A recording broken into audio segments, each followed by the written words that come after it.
Australians will spend up to an extra $12 billion on petrol this year as global sanctions on Russia cause a surge in oil prices around the world.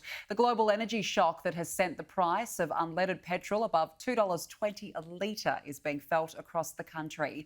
Joining us now live is the Australasian Convenience and Petroleum Marketers Association CEO, Mark McKenzie. Mark, appreciate your time. It's certainly a shock when you go to fill up right now, put petrol in your car, you're paying a lot of money. How long will this last? Well, I suppose it's anyone's guess as to where it lasts. What we're seeing at the moment is the oil price really jumping up and down like a yo-yo. I think there were a number of people sort of breaking out the champagne on Wednesday when, after the US president's announcement, we started to see the biggest drop of 12% in the oil price late on Wednesday, but then that was actually followed shortly after by a significant increase again. So these prices are going to go up and down until the market finds its new equilibrium. And I think if we're watching daily, we're all going to get dizzy, to be honest. Yeah, we certainly are going to get dizzy. It's sitting, as we can see on our screens now, about $2.20. How high could it go?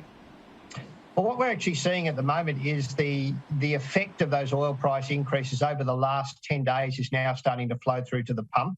And to give you a bit of an idea, the average price that a service station pays for its fuel has gone up for petrol by 19 cents a litre since Monday. So if I'm getting a delivery today, it's 19 cents a litre more expensive than it was on Monday. But for diesel, it's 29 cents a litre more expensive. So what you're seeing here is the service stations respond to that. It would be fair to say that all of us have been surprised, not just motorists, but the industry, by the scale of increase. And what we're really looking for now is where it will settle. I suppose the good news here is this sort of trajectory can't continue.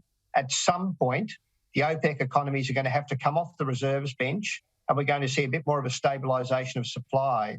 But at the moment, we're in this hiatus of not really knowing, are the oil producers other than Russia going to ramp up their production? Because they've certainly got the capacity to meet 90% of Russian production if it was all deployed in the market.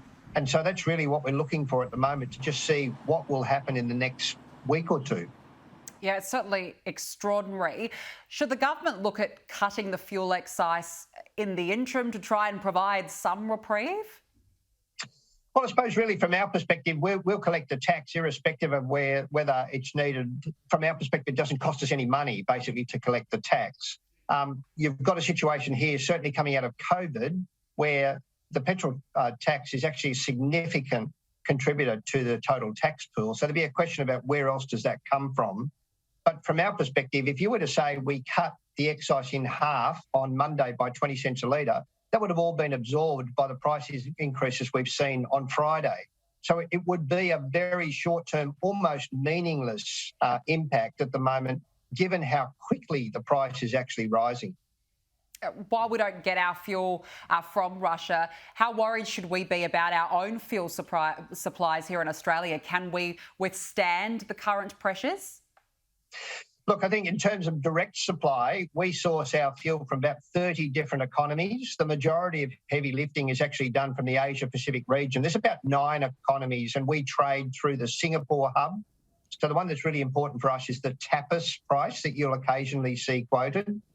From that perspective, we're talking about economies like Malaysia, Indonesia, Japan, South Korea, India. So they're not economies that are directly supporting Europe. But our issue really is that pool is linked to the global pool. And because we have parity pricing, that is, we look at international benchmarks, the risk for us is price, it's not supply. Just finally, Mark, have you got any advice to motorists who might be a bit worried at the moment to fill up? What would you say to them? I think the biggest thing here at the moment is now use the petrol price apps, things like Motormouth, Petrol Spy, the government apps that are actually in place.